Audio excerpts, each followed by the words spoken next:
म्हणजे जी प्रक्रिया ती कशी आहे, बुद्धाने काय क्रांती केली. तर नुकतंच गणसमाज हा नष्ट होत होता आणि राज्य नावाची गोष्ट विकसित होत होती. बुद्ध हे गण समाजामध्ये आणि राज्य नुकतंच मोडखळीला, गण समाज मोडखळीला येऊन राज्य उभं राहण्याची प्रक्रिया सगळीकडे सुरू झाली होती. आणि बेसिकली त्या सगळ्या काळामध्ये एक अमानुष हत्या चाललेल्या होत्या. आणि त्या कोणाच्या हत्या चाललेल्या होत्या, म्हणजे शाक्यगणाचा सहार त्याने स्वतः पाहिला असल्याने त्यांना लोभ आणि तृष्णाचे स्वरूप चांगलेच परिचित होते. त्यांनी स्वतःच ते बघितलं होतं. बुद्धाचा मित्र पशेंदी याचा त्याच्या पुत्राने राज्यलोभाने केलेला हत्या त्यानं पाहिली होती, प्रत्यक्ष बुद्धाच्या मित्राची. बिंबिसारचा पुत्र अजातशत्रू यानं आपल्या पित्याची कशी हत्या केली हेही बुद्धाने स्वतः पाहिलेलं होतं. नव्या समाजातील लोभ आणि तृष्णा याचं भयानक स्वरूप बुद्धाला अतिशय दुःख झालं. तर मुळात तो असं म्हणतो की हे सगळं घडत असताना तर बुद्धाच्या समोर अशी सगळी परिस्थिती होती की गणसमाज हा लोकांच्या मेमरीतून गेलेला नव्हता. गणसमाजाचं एक प्रचंड आकर्षण आलेलं होतं, पण नवा समाज जो आला होता त्याला स्वीकारायचं कसं असा सगळा एक प्रश्न तयार झाला. पण रिटर्न मागं फिरणं पण शक्य नव्हतं, म्हणजे गणसमाजात फिरणं, कारण का परिस्थितीचा रेट आता एवढा सगळा होता. आणि म्हणजे एक चळवळीचं सूत्र असतं की तुम्हाला ज्या समाजाची निर्मिती करायची आहे त्या समाजाचं प्रतिबिंब तुमच्या संघटनेत दिसलं. कारण का अबस्ट्रॅक्ट लोकांना तुम्ही कशा पद्धतीचा समाज निर्माण करायला निघाला हे त्याला काय कळणार आहे ना. त्याला सर्वसामान्य माणसाला अमूर्तता कळत नसते ना.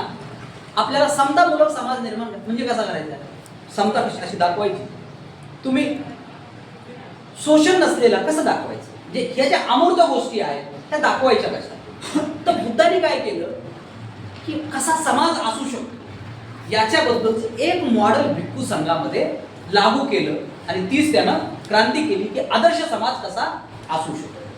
पण त्याची मर्यादा ही होती की बुद्धाने जे केलं ते फक्त भिक्खू संघातच तयार झालं, बाकीच्या समाजा मात्र तयार झालं नाही.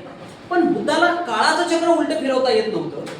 पण त्यानं काय केलं की एक आदर्श समाज आणि खास करून गण समाज आणि एक तुम्ही ज्या पद्धतीचं एक विनाशाकडे चाललेला आहात तर हे थांबवायचं असेल तर तुम्हाला कशा पद्धतीचा समाज एक घेऊन गेलं पाहिजे.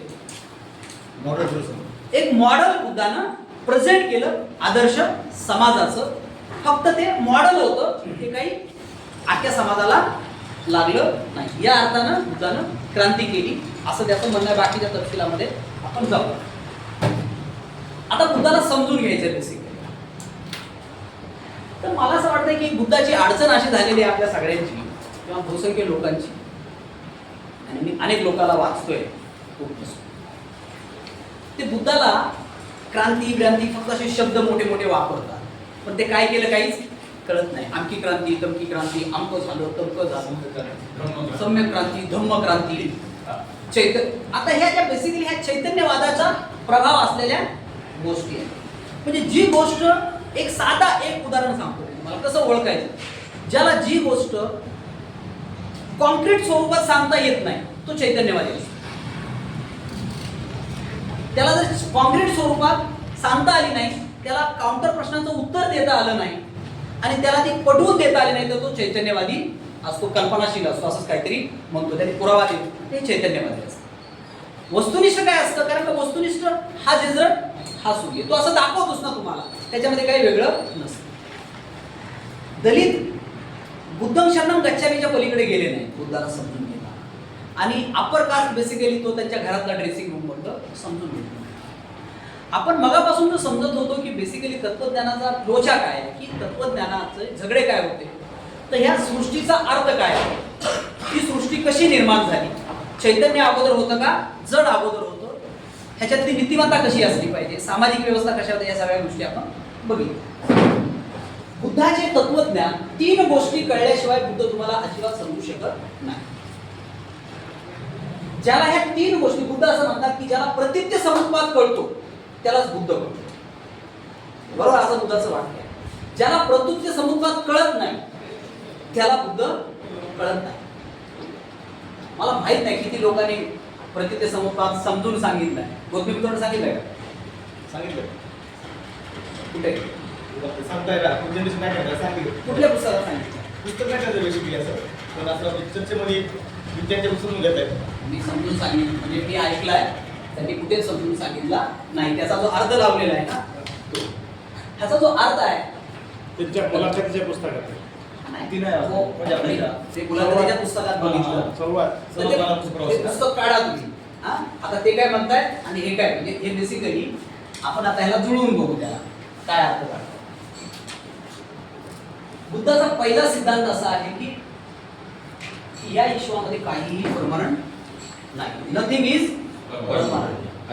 अनित्य जग ते म्हणतात की जगातली कुठलीही गोष्ट ही स्थिर नाही, ती अनित्य आहे. ती जन्माला येते आणि नसते, जन्माला येते आणि नसते. आता हा जो सिद्धांत आहे हा लावावर जगातल्या सगळ्या गोष्टी, जगातल्या सगळ्या गोष्टीला लागू. तर काहीच परमनंट नाही. म्हणजे एवन आता जो तुम्ही जगाचा नकाशा बघता, मूळ नकाशा काढून जर बघितला तर प्लेटलेट सरकलेल्या आहेत, बरोबर आहे. आणि सगळ्या जगाचा नकाशा पण बदललेला आहे. म्हणजे हे त्याला लागू होते की नथिंग इज परमनंट. जगातली कुठलीही गोष्ट परमनंट नाही. त्यामुळे जात सुद्धा परमनंट नाही. जी गोष्ट जन्माला येते ती गोष्ट जाते. पण पुढे लॉच आहे पुनर्जन्माची पण एक कन्सेप्ट येते.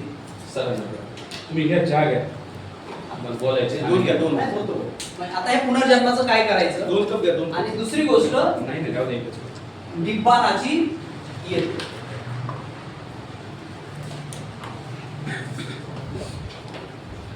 तुम्हाला जर नीट कळालं नाही ह्या गोष्टी पुनर्जन्म, निब्बाण आणि शून्यवाद तर बुद्ध तत्वज्ञान हे चैतन्यवादी तत्वज्ञान होतं.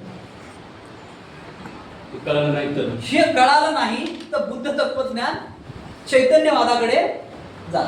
कारण का पुनर्जन्म, तुम्ही पण पुनर्जन्म म्हणताय, चैतन्यवादी पण पुनर्जन्म म्हणताय. म्हणजे तुमचं तत्वज्ञान हे चैतन्यवादी आहे. ते मोक्ष म्हणताय, तुम्ही फक्त त्याला शब्द बदललाय निब्बाण. ते एकच आहे. त्यांना मोक्ष दाखवता येत नाही, तुम्हाला निब्बाण दाखवता येत नाही. शून्यवाद हा नागार्जुनाचा मुद्दा आहे तो. तर ह्या तीन गोष्टी जर नाही कळाल्या त्या डिफरंट तर बुद्ध तत्वज्ञान ऑटोमॅटिकली, कारण का शंकराचार्याचं जे वेदांत उभा राहिलेलं आहे हे सगळं शून्यवाद नागार्जुनाला घेऊन नागार्जुनाच्या शून्यवादावर किंवा नागार्जुनाच्या शून्यवादाला पहिला पक्ष केला आणि दुसरा पक्ष म्हणून शंकराचार्य उभा राहिला आणि त्यातून दाखवलं की मी बुद्धाला हरवलेलं आहे. आणि अशा पद्धतीने शंकराचार्याचा अद्वैत वेदांतवाद उभा राहिला. उभा राहिला. तर ह्या गोष्टी बेसिकली आपल्याला जडवादाच्या परिप्रेक्ष्यामधून समजून घ्यायला लागतात. त्या जर जडवादाच्या परिप्रेक्ष्यातून नाही समजून घेतल्या तर बुद्धवाद सुद्धा चैतन्यवाद बनतो. बुद्धवाद चैतन्य म्हणजे अनित्य ही जी कन्सेप्ट आहे तर ती तुम्ही सगळ्या ईश्वाला लावा. म्हणजे तत्वज्ञानामध्ये विश्वास ठेवायचा नसतो, तत्वज्ञानामध्ये प्रत्यक्ष इम्प्लिमेंट करायचं असतं की लावून बघायचं असतं. जसं सर्वदेवी लगेचच त्यांना लावून बघितलं त्या सगळ्या.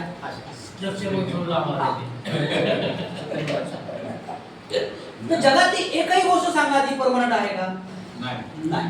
काहीही परमनंट नाही. जसं इतिहासात परमनंट, भूतकाळात परमनंट नाही, त्याच्यामुळे भविष्यामध्ये सुद्धा काही परमनंट राहणार नाही. तर अनित्य, जगातल्या सगळ्या गोष्टी काय आहेत? अनित्य. मग बुद्ध असं म्हणतो मग ज्या अनित्य आहेत त्या तुम्हाला नित्य का वाटतात? ज्या अनित्य आहेत त्या तुम्हाला नित्य का वाटतात? म्हणजे उदाहरणार्थ हा लाईट आहे, ती तुम्हाला नित्य वाटते, बरोबर? हे दिसतं ना. फॅन नित्य वाटतं, तर ह्याचं कारण गतीमध्ये आहे. त्याची गती ज्या गतीने जातं मेंदू तुमच्या त्या गतीला पकडत नाही आणि म्हणून तुम्हाला काय वाटतं ते नित्य. हे जर नित्य असतं तर मग ह्याचं बिल कुठून येतं ना? बिल आलंच नसतं ना. तर हा एक प्रवाह आहे, सतत लाईटचा प्रवाह. लाईटचा प्रवाह. पण तो लाईटचा प्रवाह कसा आहे? Just arising and passing, just arising and passing. जसा येतो त्याची दुसरी जागा घेतं. म्हणजे मेणबत्ती जळते, ती एक लो पेटल्याबरोबर त्याची जागा दुसरी घेते. जसं पेटते त्याची दुसरी जागा ती घेत राहते. तर त्याचा जो वेग आहे, आता जर हा फॅन तुम्हाला जर एकदम त्याचा स्पीड वाढवला तो ते स्थिर वाटेल, गोल वाटतं. तो गोल वाटेल. नाही आणि त्याचा जो आणखी त्याची स्पीड वाढवली तो एकदमच स्थिर वाटेल. त्याला म्हणतात, त्याला अल्बर्ट आइन्स्टाईनच्या भाषेमध्ये रिलेटिव्हिटी थिअरी, की तुम्ही कसं बघता त्याला. म्हणजे उदाहरणार्थ आणखी ठेवलं. बघा, ठीक आहे, रिलेटिव्हिटी थिअरीकडे येत नाही, मग जरा दुसरीकडे जातं ते मला विज्ञान आणि मी बुद्ध जोडून बघायचा म्हणून. तर ही जगातली अनित्य गोष्ट आहे. ही साधारणतः समजायला काय फार अवघड नाही, ही समजते सगळ्याला की हा साधारण. दुसरा मुद्दा येतो सेल, नो सेल, अनात्म. आणि चिदवादी तत्वज्ञानामध्ये येतं आत्म. फक्त आत्मा आहे ना, बुद्ध म्हणतो आत्मा नाही, नो सेल. बुद्धिझम मध्ये व्यक्ती नावाची गोष्टच नाही, कोणी मी नावाची गोष्टच येत नाही. चिदवादी तत्वज्ञान हितून सुरुवात करतो, मी कोण आहे. बुद्ध म्हणतो मी कोण आहे हा प्रश्नच नाही, कारण का मी नावाची गोष्टच अस्तित्वात नाहीये. चैतन्यवाद काय म्हणतं? ओहम कोहम तुम्ही ऐकलं असेल, चिदवादामध्ये ते येतात ओहम कोहम सोहम. ओहम कोहम सोहम म्हणजे या विश्वाचं काय, मी कोण, आमक काय, हे जे आहे याला ते ओहम कोहम सोहम म्हणतात. आणि ते म्हणतात की आत्मा आहे. आणि त्याचा सुरुवात कशी होते की ते विचारा आपल्या जीवाला की मी कोण आहे, बरोबर आहे. आणि मग इथून सुरुवात होते. बुद्ध म्हणतो की मी नावाची कुठलीही गोष्ट अस्तित्वात नाही, नो सेल्फ. आता आपल्याला प्रश्न पडतो चिदवाद मला विमान आणि ह्याच्यासारखा. मग इथं ते धनवे सर बसलेले आहे, त्यांचं नाव हे कोण आहे, ते सिद्धार्थ शिंगारे आहेत, ते सोनवणे आहेत, ते जाधव आहेत, ते कोण, आम्ही नाही आहेत का? तर तो परत वेगाचा मुद्दा आहे. तर मग तो असं म्हणतो सोनवणे म्हणजे नक्की कोण. समजा ह्यांचं नाव युवराज सोनवणेच्या ऐवजी दगडू कांबळे असतं तर ते कोण झाले असते? दगडू कांबळे झालेले असते. म्हणजे सिद्धार्थ सोनवणे असण्याला काय अर्थ राहतो का? म्हणजे ही त्यांना दिलेली आयडेंटिटी, बाहेरून दिलेली आयडेंटिटी आहे. मग त्यांना काय म्हणायचं? त्यांच्याकडे स्वतःचं काय?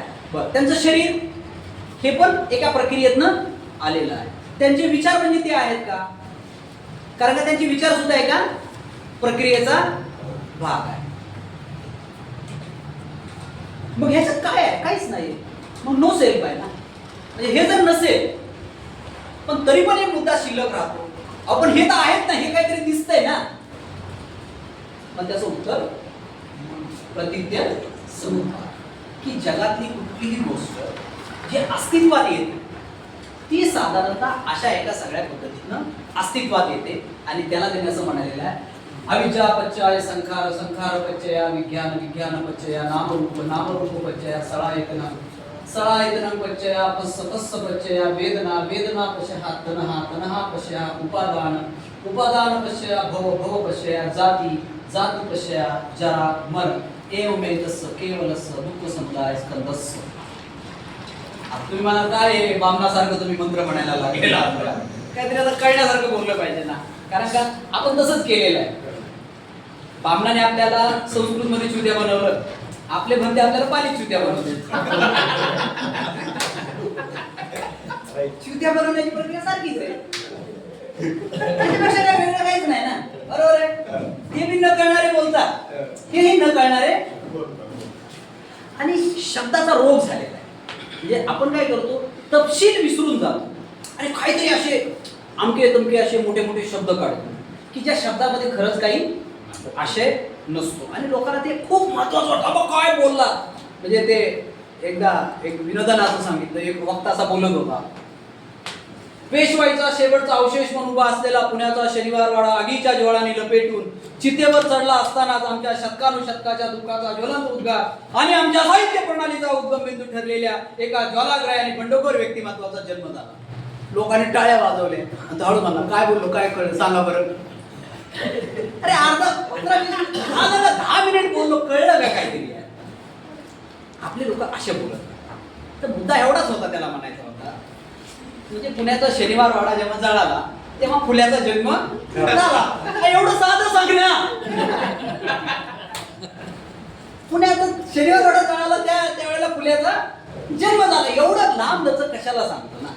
आणि म्हणून ज्ञान जे असतं ना, म्हणजे ह्याच्यासाठी सांगतो, बुद्धाने ज्ञानाला कधीच अवघड केलेलं नाही. बुद्ध असं म्हणाले की जे ज्ञान अवघड असतं ते ज्ञान असूच, कारण का ज्ञान कधी सोपं होईल ते असं म्हणाले की लोक अधम्य का होतात की पहिल्यांदा धम्म न कळाल्यामुळे आणि धम्माचं अनुसरण न केल्यामुळे. आणि म्हणून धम्माचं अनुसरण लोक कधी करतील तर धम्म कळला पाहिजे लोकाला, तो कळला पाहिजे. हॅलो, लोकांना अनुसरण केलं पाहिजे. आणि म्हणून बुद्धाने पालीमध्ये आपला धम्म सांगितला. त्याचं कारण असं होतं कारण का लोकांची लोकभाषा पाली होती. त्यांनी संस्कृतमध्ये बुद्धाच्या धम्माला घालायला विरोध केलेला होता कारण का ती लोकभाषा. आणि बुद्धाने कधीही काही गोष्टी अशा अवघड शब्दामध्ये आमच्यात सांगितलेल्या नाही. बुद्धाला एक नीटपणे कळत होते की काय समजून सांगितलं पाहिजे, तर ते काय घडतं. तर म्हणून हे पाली शब्द आहेत आणि म्हणून मी इकडे इंग्रजी शब्द लिहिलेला आहे. म्हणतात की अविज्ञान आहे. अविद्या म्हणजे अज्ञान, इग्नोरन्स. अज्ञान सुरुवात होतो. अज्ञानातून काय जन्मतं? Mental formation. त्यांनी त्याला शब्द वापरला संखारा. अविद्या पच्चाय संखारा. आता जेव्हा ते अज्ञान असं म्हणतात ना, इग्नोरन्स असा शब्द वापरला, अज्ञान, तर बुद्धाचा अज्ञान आणि फुल्याचा अज्ञान सारखा नाही. ओके, अविद्या आणि अविद्या. तर साधारणतः आपल्याकडे अविद्या किंवा अज्ञानी म्हणायची कोणाला सवय असते? जो शिकला नाही त्याला. बुद्ध म्हणतात की त्याच्याशी संबंध नाही. आपण आपल्या मानसिक अवस्थांच्या प्रती अज्ञानी असणं, दॅट्स अविद्या, इग्नोरन्स. स्वतःच्या कॉन्शियस बद्दल अज्ञानी असणं, आपल्या स्वतःच्याच विश्वाबद्दल, आजूबाजूच्या गोष्टीबद्दल अज्ञानी असणं, हा त्यांना इग्नोरन्स म्हणजे जसा सम्यक दृष्टीचा मुद्दा आणला. सम्यक दृष्टी हा बेसिकली तत्वज्ञान. सम्यक दृष्टी म्हणजे काय बुद्धाने वापरले? तत्वज्ञान. सम्यक दृष्टी म्हणजे दोन डोळे नाही आहेत ना. तर अविद्या म्हणजे इग्नोरन्स. आणि मग तो इग्नोरन्स खूप वेगवेगळ्या पातळी. ह्या इग्नोरन्स मधून काय होतं ते म्हणाले? त्याचं मेंटल फॉर्मेशन तयार होतं, ज्याला कॉग्निटिव्ह म्हणतो. ते कॉग्निटिव्ह बनतो, तसाच वर्तन तो करायला लागतो. त्या मेंटल फॉर्मेशन मधून त्याचा कॉन्शियसनेस तयार होतो. अविद्या पच्चाय संखार, संखार पच्चाय विज्ञान. कॉन्शियसनेस तयार होतो. कशातनं? जाणीव. इथून इग्नोरन्स मधून मेंटल फॉर्मेशन झालं. इग्नोरन्स म्हणजे दुर्लक्ष, अज्ञान. इग्नोरन्स म्हणजे अज्ञान स्वतः. आणि ते कसलं अज्ञान? पहिली शिकलास का दुसरी शिकलास असं नाही, तर त्याला विस्डम असा एक शब्द आलेला आहे. तर त्याला फार अधिक चांगला शब्द इग्नोरन्सला असं म्हणता येईल, इमोशनल इंटेलिजन्स, भावनिक बुद्धिमत्ता.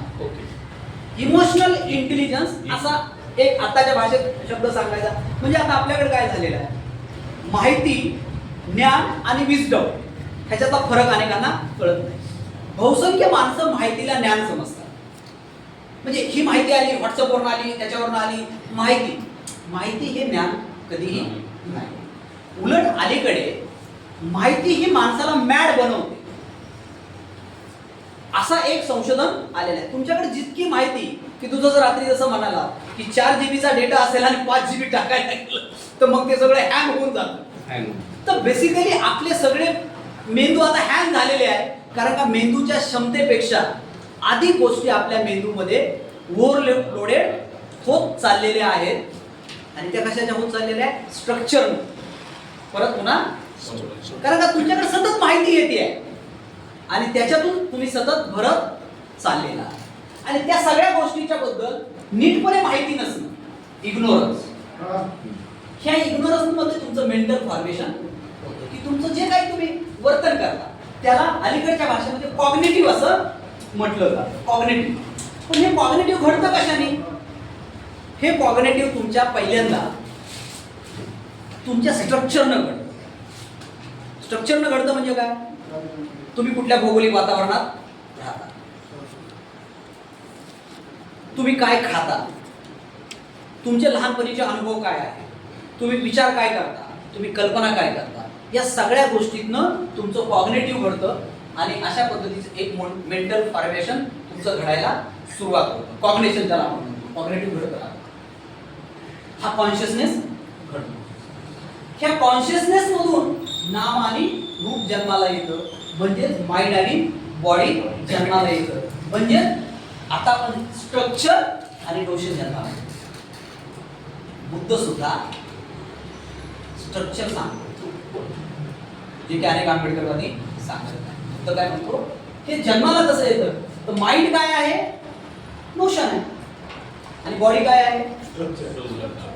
बरोबर आहे. नाम आणि रूप. बरोबर. नाम आणि रूप.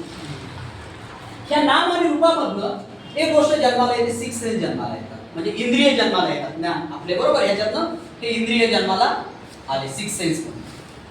ह्या सिक्स सेन्सच्या बद्दल काय करतो? कॉन्टॅक्ट येतो या सिक्स सेन्स. बरोबर.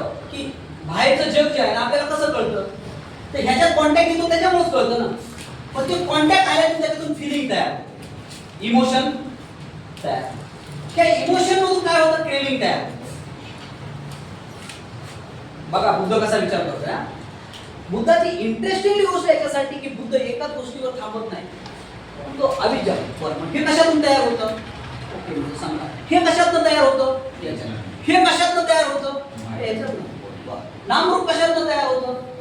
सळायचं. सळायचं ना, मग याच्यातनं. तो अशा सगळ्या गोष्टींचं एक सर्कल. तो प्रश्नाला प्रश्न विचार. बुद्धाची ज्ञानाची प्रक्रिया काय आहे? तो प्रश्नाला प्रश्न विचार. आणि दुसरी गोष्ट, बुद्ध हवेत नाही आणि बुद्ध डिस्ट्रक्टिव्ह नाही.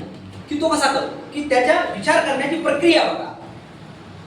4 आर्य सत्य आहे. तो एकदम पहिल्यांदा काय करतो? दुःख आहे, दुःख आहे म्हणजे तो काय करतो? ऍक्सेप्टिंग करतो. बरोबर. आपण ऍक्सेप्टिंग करतो का? मी सांगितले डबडा थेरी. आपली सुरुवात कशापासून असते? डिनाईंग पासून.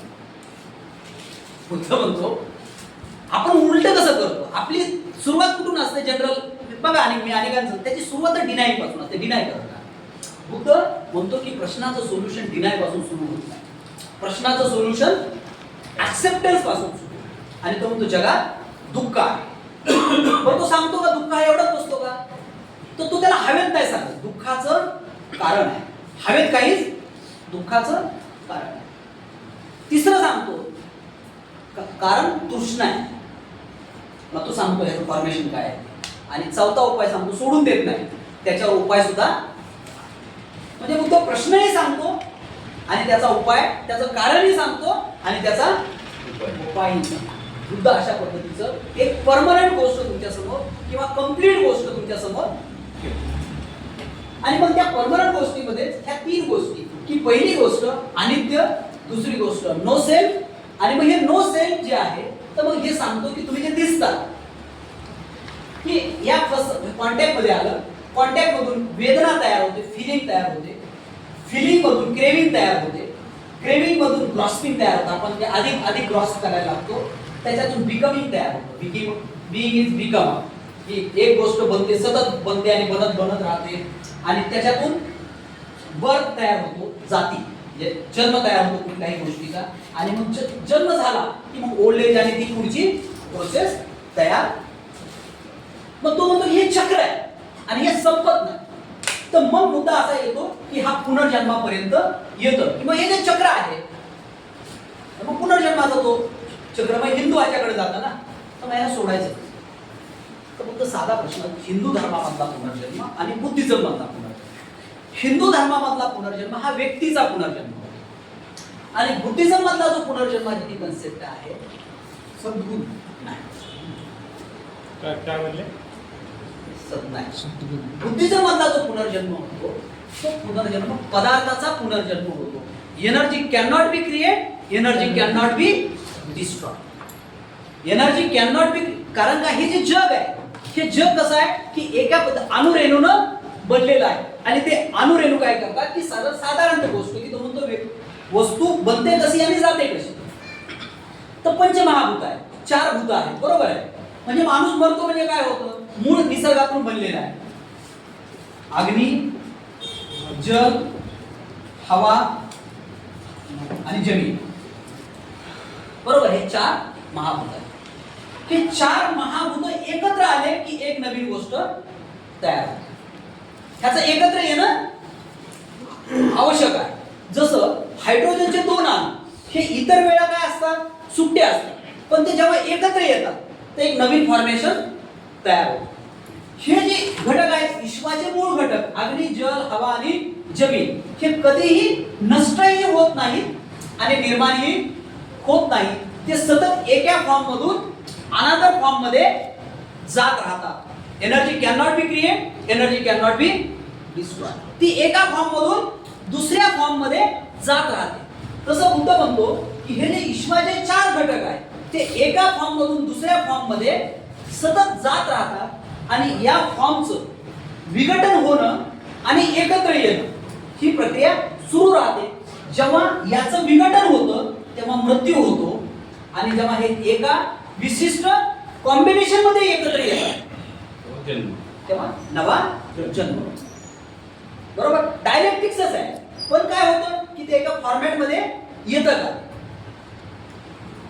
आणि म्हणून पुनर्जन्म जो आहे तो व्यक्तीचा पुनर्जन्म नाही, तो कॉन्शियसचा पुनर्जन्म एका अर्थात. आणि हा जो आहे तर या अग्नी, जल, हवा आणि जमीन ह्या गोष्टीचं म्हणजे आता समजा मी मेलो तर माझ्यामध्ये हे 4 घटक आहेत की नाही, माझ्यामध्ये हे 4 घटक आहेत. तर मी मेलो तर हे 4 घटक संपतील का. म्हणजे पाणी आहे माझ्याकडे, पाणी संपणार आहे का, फॉर्म चेंज होईल आणि त्याचं कोणाच्या तरी जन्माला एक हे जाईल. आता मुद्दा असा आहे की मी आणखी विचार करतोय पण मी शॉक झालो. अनेक वेळेला काही लोक खास करून ते जाणीव-नेणीवेच्या गोष्टी करत राहतात, कॉन्शियस आणि सबकॉन्शियस. फक्त त्यांना एवढंच माहिती, तेच आपलं तुंतुन वाजवतात. बुद्धिझम मध्ये 89 कॉन्शियसनेस सांगितले. 89 कॉन्शियसनेस, एक कॉन्शियसनेस नाही.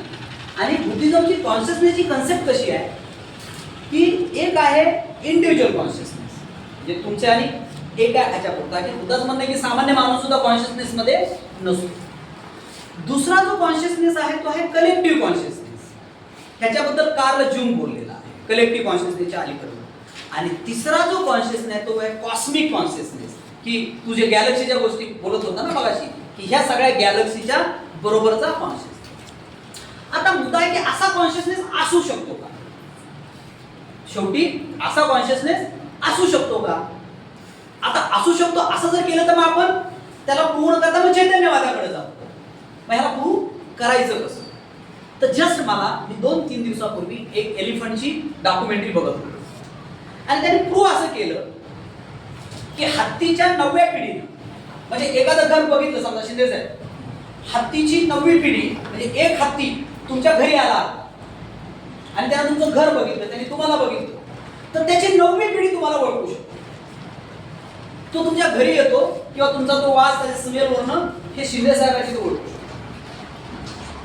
तुम्हाला प्रश्न पडला की जर हत्तीमध्ये 9 पिढ्याचा कॉन्शियसनेस येऊ शकतो, त्या रूटचा व्हॉटेवर त्या माणसाचा पण, त्या माणसाचा पण जर कॉन्शियसनेस असेल आणि प्राण्याची पेशी पेक्षा माणसाची पेशी तर अधिक विकसित आहे, तर हे जर प्राण्याच्या पेशीला पॉसिबल असेल तर माणसाच्या पेशीला नक्का पॉसिबल नाही. तर या अर्थानं तो कॉन्शियसनेस आहे. पण तरीही बुद्ध खूप समजून सांगतात की ते नको त्या गोष्टीत उड्या मारायला जात नाही. तर ते असं सांगतात की तुमच्या जगण्याला जे काही महत्वाचं आहे तेवढंच करा. कदाचित समजा ह्या भिंतीच्या पलीकडे काही असेल तर तुम्ही त्याची आता चर्चा करू नका. आणि पण बुद्धाने आपल्या तत्वज्ञानाचे 2 भाग केले, एक व्याकृत एक अव्याकृत. तर ज्याचा तुमच्या जन्ममरणाशी काहीच संबंध नाही, ज्याचा तुमच्या दुःखाशी काही संबंध नाही, त्याच्याशी ते काहीही बोलले नाही. आणि ज्याच्याशी संबंध आहे त्याच्याशी ते बोलले. म्हणजे उदाहरणार्थ त्यांचं मालुक्य पुत्र नावाची आणि त्यांच्यातला संवाद आहे की मालुक्य पुत्र नावाचा त्यांचा एक शिष्य होता आणि तो झाला. आणि त्याला एकदा तो विचारायला लागला, स्वर्ग असतो का, ईश्वर असतो का, नरक असतो का, अमक्या गोष्टी असतात का, तमक्या गोष्टी असतात का. जरा थोडे झाले, त्याला म्हणाले ठीक आहे, तू माझा शिष्य होता ना, या गोष्टीचं उत्तर दे, असं मी तुला काय बोललो होतो का. नाही, पण तरी पण देतो. तर बुद्ध त्याला सांगतात की एक तू इमॅजिन कर की ह्या जंगलातून जातोयस आणि तुला कोणीतरी इथून बाण मारला आणि तुला कोणीतरी वाचवायला आलेला आहे. तर तुझी प्रायोरिटी काय असेल की हा बाण कोणत्या कंपनीचा होता, कोणी मारला, पूर्वेतून मारला का पश्चिमेतून मारला, दक्षिणेतून मारला का इकडून मारला, काळ्याने मारला का गोऱ्याने मारला. तुझी प्रायोरिटी काय असेल. वाचणं, औषध उपचार करणं हाच प्रायोरिटीचा भाग असेल ना. तर ते म्हणाले की तू प्रायोरिटीला, तर बुद्ध इरिलेव्हंट गोष्टीमध्ये पडलेले नाही. बुद्धाच्या सगळ्या तत्वज्ञानाचा कन्सर्न मानवी दुःखाशी होता, मानवी शोषणाशी होता. बुद्धाचं तत्वज्ञान चर्चा करण्याचं तत्वज्ञान नाही. बुद्धाचं तत्वज्ञान कोणाला तरी शहाणपण असं काहीतरी हे करण्याचं, मिरवण्याचं नाही. ते प्रत्यक्ष समजून घेण्याचं, जगण्याचं आणि त्यानुसार वर्तन करण्याचं, आणि ते समजलं पाहिजे. आणि म्हणून बुद्ध सांगतात की याच्याशी तू समजून घे. आणि म्हणून ते व्याकृत आणि अव्याकृत हा एक भाग. आणि दुसरं, बुद्ध परत द्वंद्वात्मकतेला कसं बघतात. बुद्ध कधीही द्वंद्वात्मकतेच्या दोन टोकात बघत नाही. बुद्ध जीवनातली द्वंद्वात्मकता मान्य करतात, पण द्वंद्वात्मकतेला ते बॅलन्स करतात. तर त्याचं एक उदाहरण असं आहे की त्यांचा एक शिष्य अगोदर खूप ऐश आरामामध्ये असा जगलेला होता आणि नंतर तो त्यांचा शिष्य झाला आणि तो खूप विचित्रपणे करायला लागला. म्हणजे अगोदरचा जे जगला तो त्याच्या उलट करायला लागला. म्हणजे सगळे भिक्खू सावलीला बसले की हा उन्हाला बसायचा, ते जेवले ते हे जेवायचंच नाही, ते आपल्या रस्त्याने चालायला लागले तर हा काट्या कुट्यातनं चालवायचा. जे ऐशोआरामाचं जगलं ते, तर बुद्धाची समजून सांगण्याची एक पद्धत. तर बुद्धाने त्याला एक दिवशी बोलावलं आणि ते मे बी आताच्या भाषेत त्यावेळेला काही इन्स्ट्रुमेंट वेगळं असेल तर वाजवण्याचं काहीतरी एक इन्स्ट्रुमेंट. आणि बुद्धाने त्याला एक म्हणले की तुला संगीत चांगलं येतं, तर म्हणाला हा म्हणते. मग त्यांनी त्याच्याकडे दिलं, तारा लूज केल्या, ते म्हणले याला वाजव. ते वाजवता आल्या नाही. मग त्याने एकदम टाईट केल्या तरीही आलं नाही. मग त्यांनी मिडलला नेल्या, ते म्हणले वाजव, आता वाजवायला यायला लागलं. बुद्ध म्हणाले जीवन असं आहे, ते ह्याही टोकाला नाही आणि ते त्याही टोकाला नाही. जीवन मिडल आहे, मध्यपात. म्हणून बुद्धाच्या 5चं नावच आहे मिडल पाथ, मध्यम मार्ग. बुद्धाच्या 5चा नावच काय, तर बुद्ध जगाची द्वंद्वात्मकता मान्य करतात, पण ती द्वंद्वात्मकता ती मिडल पाथनं सोडवू. पण तुम्ही जेव्हा जीवनाचं एक टोक गाठता आणि दुसरी बाजू राहते ना, तर जीवन, बुद्ध जीवनाला, वस्तूला, परिस्थितीला आयसोलेशन मध्ये एकट्या गोष्टीत बघत नाही, तर ते समग्रतेमध्ये बघतात. तर हे जे नो सेल्फ आहे, तुम्ही जेव्हा एक छोटी गोष्ट बघता तेव्हा तुम्हाला तो सेल्फ वाटतो. तुम्ही टोटॅलिटी मध्ये बघितला की तुम्हाला, तर बुद्ध म्हणतात जीवन, वस्तू, समाज हा आयसोलेशन मध्ये किंवा एका एंटिटी मध्ये नसतो, तर तो टोटॅलिटी मध्ये असतो. आणि तुम्हाला ही टोटॅलिटी आली म्हणजे सम्यक दृष्टी. वस्तूकडे टोटॅलिटी मध्ये कसं बघायचं, तर ही टोटॅलिटी काय आहे, तर असं बघा, जगातली टोटॅलिटी म्हणजे काय, वस्तूला कसं बघा, nothing is permanent.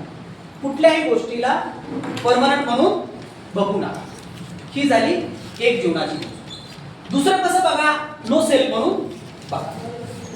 No self म्हणजे मी. आपल्याकडे सगळे आत्मनिष्ठ लोक आहेत. मी मी मी मी मी सतत एक रोग झालेला लोक असतो ना, मी आमका मी तमका मी, माझं नाव छोटं टाकलं, माझं नाव मोठं टाकलं, माझं नाव खाली टाकलं, माझं नाव आमकं टाकलं.